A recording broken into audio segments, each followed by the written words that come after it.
미라클 모닝 기적의 아침, 우리 아침 예배로 하나님 앞에 함께 나가겠습니다. 오늘은 잠언 20장 1절에서 14절까지의 말씀을 묵상하면서 이 아침에 주님을 만나는 은혜와 축복이 있기를 간절히 바랍니다. 2006년 미국에서 아주 끔찍한 범죄가 하나 일어난 것이 있습니다. 바로 다수의 그 아미시 공동체에 있었던 초등학교 아이들을 무참하게 이 총기로 죽이게 되는 장면이었죠. 범인은 끝내 이런 잔악무도한 행동을 하고 이 극단적인 선택으로 생을 마감하게 되었습니다. 대개 이런 범죄가 벌어지게 되면 이 범인의 가족이 언론에 노출이 됩니다. 그리고 생존한 가족들은 이 살해 위협을 받거나 또 주택이 파손되거나 살아가는데 막대한 지장을 얻을 수밖에 없죠. 이런 게 사실 예견되는 수순이었는데 이 아미시 공동체, 이 초등학교 아이들이 죽은 이 가족들은 범인과 범인의 가족을 용서하겠다고, 그리고 그들을 주님의 이름으로 사랑하겠다고 얘기를 했습니다. 아미시 공동체가 여러분 좀 궁금하시죠? 이 아미시 공동체는 이 북미 지역에, 특별히 미국의 이 펜실베니아 쪽에 약 20만 명 정도가 모여 삽니다.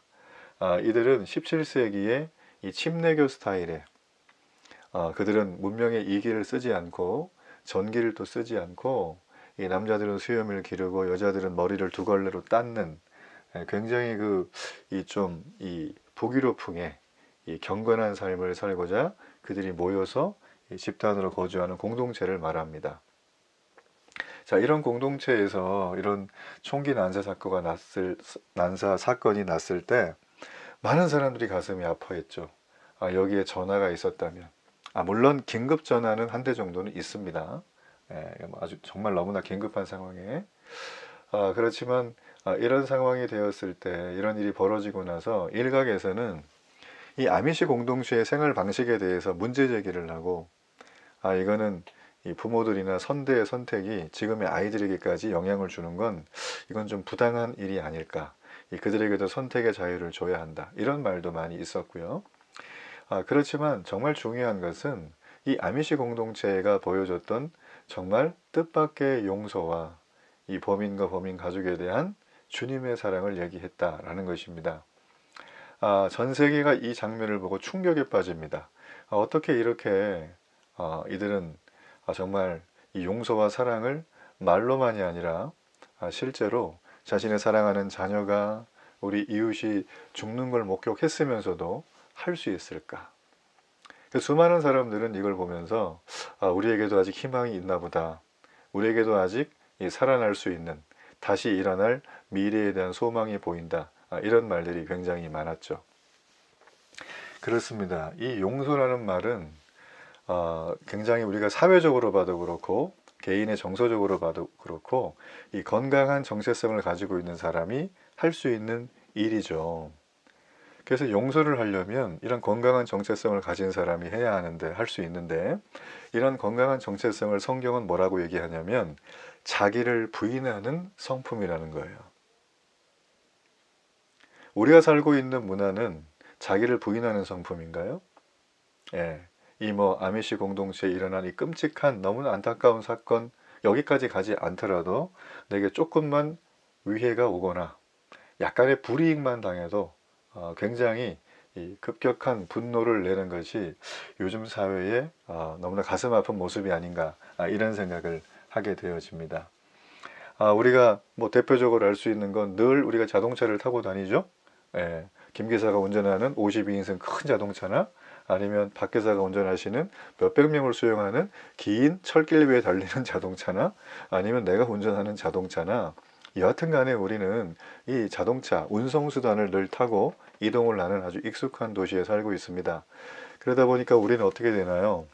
여러분 다 경험하시지만 내가 가는 길을 가로막거나 끼어들기를 하거나 우리가 볼 때 볼상사나운 행동을 할 때 대부분 우리 한국 사람들의 기본적인 반응은 어떻습니까?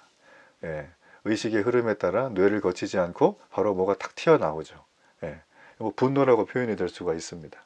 그들은 이게 정당하다, 어떻게 저럴 수가 있느냐, 이제 이런 얘기를 할 수가 있죠. 사실 오늘 이 말씀을 준비하는 저도 여기에서 예외가 될 수 없는 그냥 평범한 사람입니다. 여러분, 그렇기 때문에 우리는 이 시대의 문화를 잘 파악할 필요가 있습니다. 금방 우리가 했던 이런 얘기들이 정당하다고, 오히려 우리 문화에서는 이 자기 주장을 잘하는 게 바로 그런 거야, 뭐 이런 식으로 이렇게 부추기는 경우들이 좀 있어요. 예. 그리고 이 정당함을 다른 사람이 이렇게 하지 않으면 오히려 그것을 더 하라고 이렇게 옆에서, 분노는 자기 존중을 하는 표징으로 간주된다고 하는 뭐 그런 어떤 사회적인 어떤 내용들이 있는 경우들도 있습니다. 그래서 우리 사회는 너무나 안타깝고 끔찍하게도 용서하는 사람을 배출하지 못한다. 서로 명예를 얻겠다고 이 다툼을 일으키고 분란을 일으키는 사람을 쏟아내는 사회가 지금의 모습이 아닌가, 이런 생각을 하게 되어지는 것입니다. 그 3절 말씀에 보면 이런 말이 있죠. 미련한 자마다 다툼을 일으킨다. 그러니까 이 사회는 미련한 자를 양산한다고 해도 과히 틀린 사회가 아니라는 거예요. 복수를 장려하고 은혜를 비웃는 문화, 그게 우리를 빚었다라고 어떤 사회학자는 말을 할 정도였다라는 것이죠. 자, 이렇게 이 현대사회는 자신을 표현하고 마음대로 사는 것을 아름다운 미덕으로 여깁니다. 자, 그러면 하나님은 이 부분에 대해서 어떻게 얘기할까요? 잠언은 우리에게 어떻게 말을 할까요? 오늘 잠언은 우리에게 말을 합니다. 모든 것이 가하지만 모든 것이 유익하지 않다라고 하는 이 고린도전서의 말씀과 맥을 같이 하게 하면서 이런 말을 하는 거죠. 욕망을 따라 사는 것이 지혜로운 일이라고 유혹하는 가르침에서 벗어나라는 것입니다. 이런 가르침은 지식의 말씀에서 떠나게 하는 교훈이 들어가 있다라는 것입니다. 우리가 오늘 말씀 이 잠언 20장의 1절의 말씀에 보면 이런 말씀이 있죠.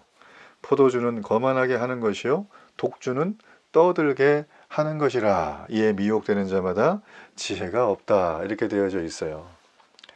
자, 여기 보면 포도주와 독주, 여러분 긴 설명 안 해도 다 아시겠죠? 이 말 그대로 독한 술입니다. 아니면 일상적으로 먹는 반주라든지, 나는 뭐 한두 잔은 괜찮아, 이런 술을 다 통칭해서 하는 얘기예요. 자, 이런 술을 사람에 비유해서 술 취한 자의 모습에 대해서 얘기하는데, 술 취한 자의 모습은 방탕한 모습으로 우리에게 온다는 거예요. 자, 술에 취하게 되면 우리의 마음과 행동이 제어하지 못하는 사람이 되겠죠. 자, 이런 사람이 되면 왕의 진노를 사고 다툼을 불러일으키는 어리석은 행동을 하는 자와 똑같다라고 말을 해주고 있습니다. 2절에 보면 어떻게 되나요? 왕이 진노하면 사자의 부르짖음 같다라고 했어요. 그를 노하게 하는 것은 어떻게 된다고요? 자기의 생명을 해하는 것과 같다. 그러니까 스스로 자기의 생명을 해하고 자기를 함부로 대하는 사람은 술 취하는 사람의 모습처럼 미련하게 산다는 거예요. 이렇게 미련한 사람들은 당장에 기분이 내키는 대로 행동을 하는 그런 습성을 가지고 있습니다. 내가 지금 당장 오늘 힘든 일이 있었기 때문에, 혹은 즐거운 일이 있었기 때문에 이걸 축하하고 싶다. 힘든 일은 내가 뭔가 이렇게 좀 어딘가 기대해서 내가 좀 위로받고 싶다. 여러분, 이렇게 되면 우리가 늘 이렇게 요즘에 이 미디어라든지 주변 사람들의 말이라든지 또 우리가 걸어다니는 일상 거리 풍경에는 뭐가 들어가 있죠? 예, 바로 술 취함이 들어가 있는 거예요. 이 술 취함이 모든 관계의 매개체의 핵심에 들어가 있는 게 저는 오늘날 이 한국 사회에 너무나 안타까운 미련한 모습이 아닌가, 이런 생각을 가지고 있습니다. 물론 이 술 취함에 대해서 공감하지 못하는 건 아닙니다. 그러나 동의할 수는 없어요. 여러분 술을 취한다고 해서 우리가 구원받는데 지장이 있다, 성경은 그렇게 말하고 있지 않아요. 그러나 성경은 구원의 측면을 다 포함한 이런 내용을 합니다. 술 취하면 다툼을 일으킬 확률이 매우 높다. 그런 사람들은 마치 정말 건강하고 정신적인 사고가 분명한 왕한테 진노를 사는 행동을 서스럼없이 할 수밖에 없다는 거예요. 여러분, 왕의 진노를 사면 어떻게 되겠습니까? 왕의 진노를 사면, 그죠? 오늘 말씀에도 나왔지만 심판을 받아요. 8절 보실래요? 예, 한번 8절 말씀 함께 한번 읽어보겠습니다. 자, 심판의 자리에 앉은 왕은 그의 눈으로 모든 악을 흩어지게 한다라고 되어져 있어요. 자, 이 얘기는 왕은 그 심판의 보좌에 앉아서 그 눈으로 모든 악을 흩어버린다라는 거예요. 무서운 말입니다. 심판의 보좌에 왕이 앉아 있다. 이거는 뭔가 이렇게 왕의 직성이 풀려야지만 끝난다라는 것이죠.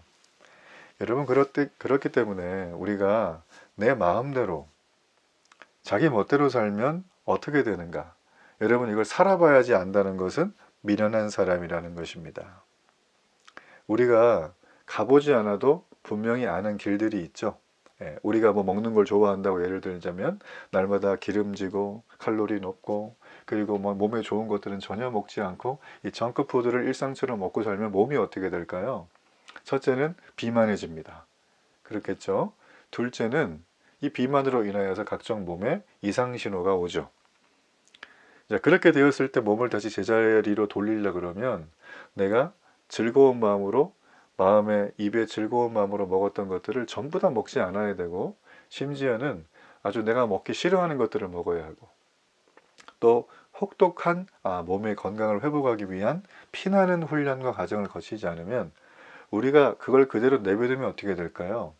결국에는 우리의 생명을 잃을 수도 있는 거예요. 여러분, 그렇기 때문에 현대사회가 말하고 있는 자신의 마음을 마음대로 표현하고 마음대로 사는 것을 미덕이라고 가르쳐주는 그 교훈에 여러분 절대 속아서는 안 됩니다. 속아서는 안 돼요. 그래서 오늘 잠언이 말하고 있는 이 1절부터 4절까지의 메시지는 미련한 자는 마음을 제어하지 못하는 사람이라고 말을 한다는 거예요. 혹독한 대가를 치르고 나서 깨달으면 좋은데 대개 이 미련한 자들은 혹독한 대가로 그냥 끝나는 경우들이 매우 많다라는 것이죠. 우리는 나중을 생각해야 됩니다. 그렇죠? 우리는 하나님의 말씀 앞에 엎드리면서 오늘 하루를 시작하는 이유도 내가 나의 삶에 내 마음대로 하고 있는 게 없는가? 내 멋대로 살면 내 멋대로 살고 있는 그 내용이 있는데 내가 지금 이걸 여전히 생각하지 않고 뭉개고 있는 건 없는가? 여러분, 이런 부분들을 우리는 살펴봐야 될 필요가 있다라는 거예요. 자, 이어지는 5절과 8절에서는 이런 말을 합니다. 미련한 자는 마음을 제어하지 못했다고 했는데 이런 사람들의 특징은 겉과 속이 다른 것을 가지고 있어요. 표리부동하다고 하죠. 그죠? 겉으로는 충성을 맹세하지만 속으로는 전혀 딴 마음을 먹고 있는 것들. 여러분, 서점을 종종 가시나요? 서점에 가면 굉장히 그 베스트셀러 목록에서 거의 이렇게 빠지지 않고 있는 것들이 뭐냐면 이 사람의 심리를 읽어내는 그런 기술에 관련된 책, 마음을 가꾸고 마음을 향상시키는 책. 여러분, 이런 책들이 서점에는 언제나 베스트 자리에 있는 것을 우리가 볼 수가 있습니다. 그러니까 그만큼 사람들은 다른 사람의 마음, 나 자신의 마음, 나 자신의 심리 상태, 나 자신이 누구인가에 대해서 굉장히 이렇게 관심이 많은 걸 볼 수가 있어요. 그런데 우리는 그렇게 관심을 많이 두고 나의 마음과 다른 사람의 마음에 대해서 잘 알고 싶어 하지만 우리는 눈으로 보는 존재죠. 귀로 듣는 존재죠. 그러니까 눈과 귀라고 하는 제한되어 있는 이 수단에 매일 수밖에 없습니다. 그래서 사람을 우리가 겉모습만 봐서는 그 속마음을 쉽사리 알아차리기는 매우 어렵다는 걸 우리는 금방 깨닫게 됩니다. 하지만 여러분, 겉모습을 아무리 치장하고 내게 의도적으로 접근을 했다고 할지라도 시간이 좀 지나면 어때요? 속에 감춰진 이 악한 의도라든지 속임수 같은 것들은 그냥 조금만 지나면 다 드러나게 되어져 있어요. 왜냐하면 사람은 일관되게 그 상대를 속이기에는 굉장히 부족한 한계를 가지고 있기 때문입니다. 왜냐하면 사람은 기계가 아니잖아요. 그죠? 입력한 대로만 움직이는 게 아니라 사람은 감정이 있어요.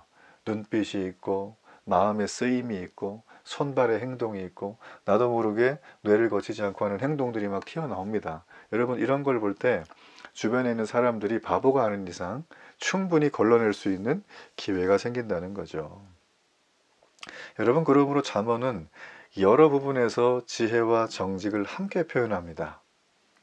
복잡한 속임수와 어떤 기만 전술을 쓰는 게 이 21세기의 이 무한 경쟁의 시대에 정말 이거는 지식을 가지고 있는 출중한 지혜자야, 이런 교훈을 던지지만 여러분, 아닙니다. 그 길을 따라가서는 안 돼요.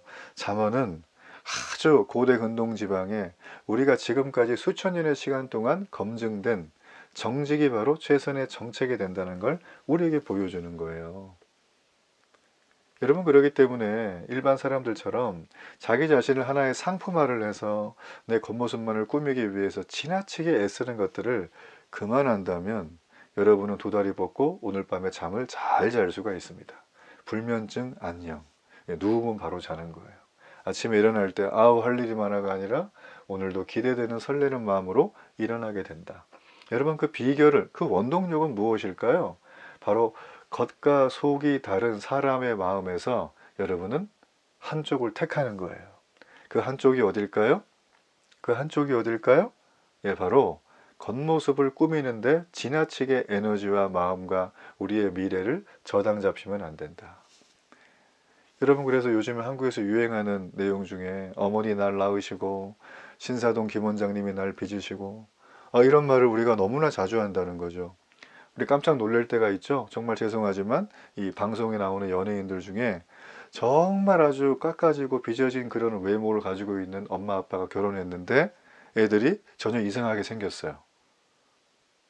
네, 우린 여기서 현타가 온다는 것입니다. 우리가 현타가 오면 부모님들은 얼마나 힘드시겠습니까?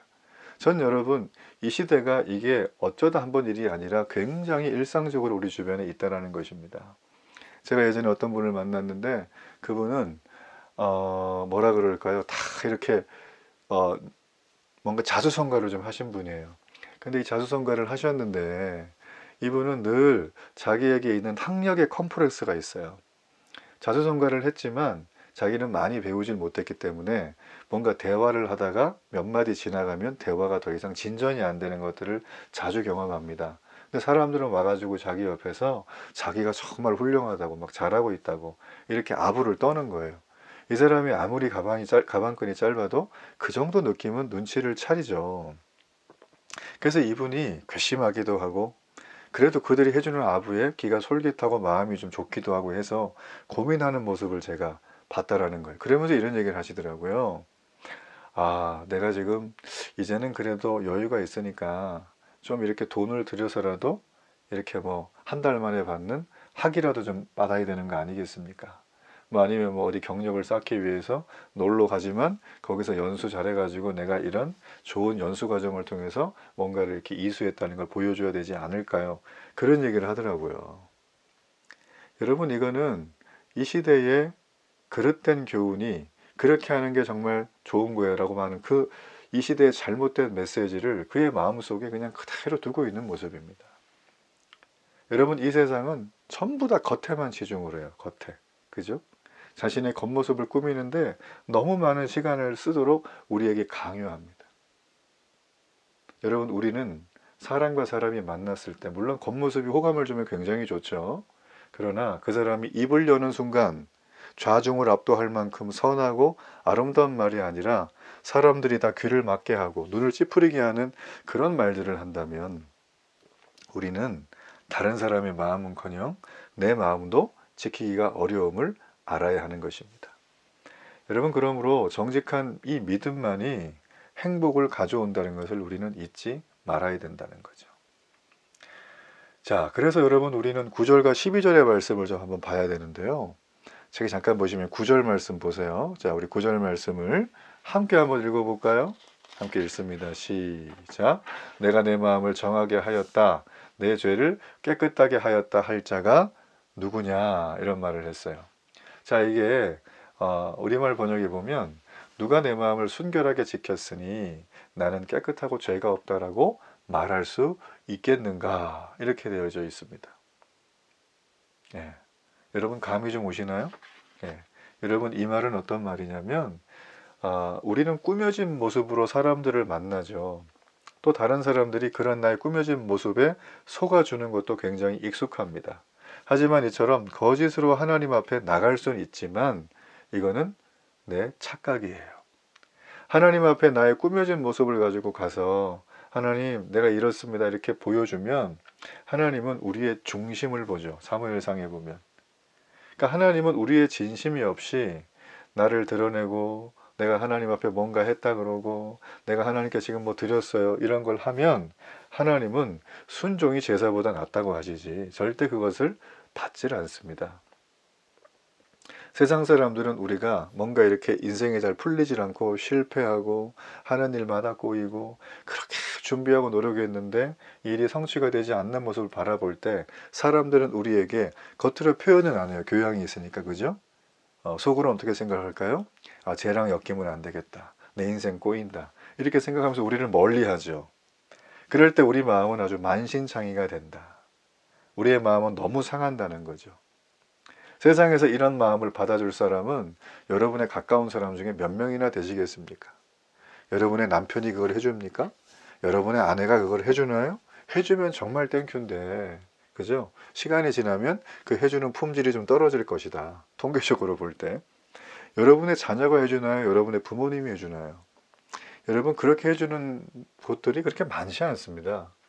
나와 함께 혈연 관계에 있는 사람들도 그런데 나와 피가 섞이지 않은 다른 지체들, 다른 사람들, 세상에서 비즈니스를 만나는 사람들이 그런 일들을 해준다? 우리는 그걸 기대하기가 매우 어려운 구조에 살고 있습니다. 여러분, 그런데 놀라지 마세요. 우리에게, 이런 절망 속에 있는 우리에게 내가 그 모든 만신창이와 같은 너의 상한 모습 그대로 내가 받아주겠다고 하는 분이 계세요. 자, 그분이 누굴까요? 바로 여호와 하나님이에요. 여호와 하나님은 12절에 이런 말을 해요. 듣는 귀와 보는 눈은 다 여호와께서 지으신 것이니라. 우리가 어떤 상황에 대한 판단을 할 때 눈으로 보고 귀로 듣죠. 생각을 하잖아요. 그럼 눈과 귀가 없으면 우리가 어떻게 종합적으로 생각을 할 수 있겠어요. 그렇죠? 자, 이 얘기는 무슨 얘기일까요? 눈과 귀조차도 여호와께서 지으셨는데 여호와가 너의 마음을 모르겠냐라는 거예요. 여러분, 그러므로 우리의 마음은 지금 하나님이 우리에게 초청하실 때, 풍성한 삶으로 초대를 하시고 초청하실 때 우리가 할 일은 뭐냐면, 아, 주님, 제가 이번에 백화점 가서 옷 사입고 다시 올게요. 제가 이번에 주님 결혼해야 되는데 결혼하고 3년 있다 올게요. 제가 이번에 주님 해외 이민 갔다가 올 건데 이민 좀 갔다가 올 테니까 그때까지 좀 기다려 주세요. 이런 뒤로 미루는 탐구를 선택하면 안 됩니다. 우리가 해야 될 건 뭘까요? 네, 주님, 제가 여기 있어요. 네, 주님, 제가 주님 앞에 가요.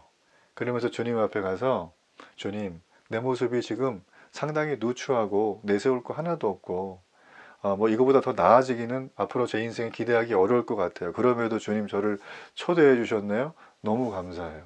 이렇게 우리가 주님 앞에 나아가는 그 모습이 오늘 주님이 우리의 마음에 주는 놀라운 메시지요, 은혜라는 것입니다.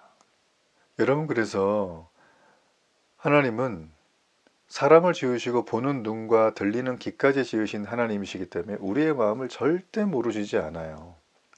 요한복음에서는 예수님께서 이런 말을 하셨어요. 사람의 속을 다 아시기 때문에 내가 따로 증언을 받을 필요가 없다. 사람의 증언은 항상 자기 이해에 충실하다는 거죠. 당신들의 말을 나는 신뢰할 수 없다라는 거예요, 예수님은. 그러니까 우리의 마음속에 있는 것은 뭘까요? 항상 나 자신이 세상의 중심이다. 모든 상황은 내가 유익한 쪽으로 해석한다. 우린 이런 거에 진절머리를 내지 않습니까? 예수님은 그걸 아시고 그렇게 말씀하신 거예요. 이미 알고 계시기 때문에 우리에게 말씀하시는 거죠. 하나님은 모든 걸 알고 계시니까 너희는 두려워할 것이 없다. 마음이 상하면 상한 대로 하나님 앞에 나오면 된다. 내가 초라한 모습이면 초라한 모습대로 그냥 하나님 앞에 나가면 된다. 사람들은 어디서 무엇을 하느냐를 굉장히 중요한 이 땅의 모습으로 여기지만 그건 사실 본질이 아닙니다. 하나님이 오라 할 때 우리가 건강하고 진실한 마음으로 반응하는 것. 여러분, 이것이 내 멋대로 살면 어떻게 될까에 이 시대가 주는 아주 그릇되고 왜곡된 교훈을 정면으로 반박하고, 그리고 반박한 그 내용을 내가 믿음의 삶을 사는 굉장히 역설적인 모습을 보여줌에 불구하고 하나님의 나라와 영광이 계속 드러나는 삶을 살게 하는 축복의 길이라는 것입니다. 오늘도 그런 은혜가 여러분에게 넘쳐나기를 간절히 바랍니다. 우리 결단의 기도를 하나님 앞에 드리겠습니다. 좋으신 하나님 아버지, 정말 은혜를 감사합니다. 사람에게 거짓이 통한다고 해서 하나님까지 속일 수 없다는 것을 오늘 깨달았습니다. 거짓된 모습은 도리어 하나님의 진노와 심판을 불러오면 불러온다는 것을 깨달았사오니 이제 내 멋대로 사는 것을 중단하고 하나님의 진노의 잔을 더 이상 하나님 우습게 여기지 않고 하나님의 은혜를 구하며 나가는 믿음의 삶을 살게 하소서. 정직하고 진실한 충성의 메시지에 귀를 기울이고 세상에 그릇된 네 멋대로 살면 행복할 거야 하는 그 모든 것들을 귀를 닫고 오직 하나님 앞에 나와 나의 상한 마음 깨진 모습 그대로 나의 초라한 이 모든 것들을 하나님께 드리며 오늘도 주님과 동행하는 놀라운 이 하루가 되게 하여 주옵소서. 예수님의 이름으로 기도합니다. 아멘.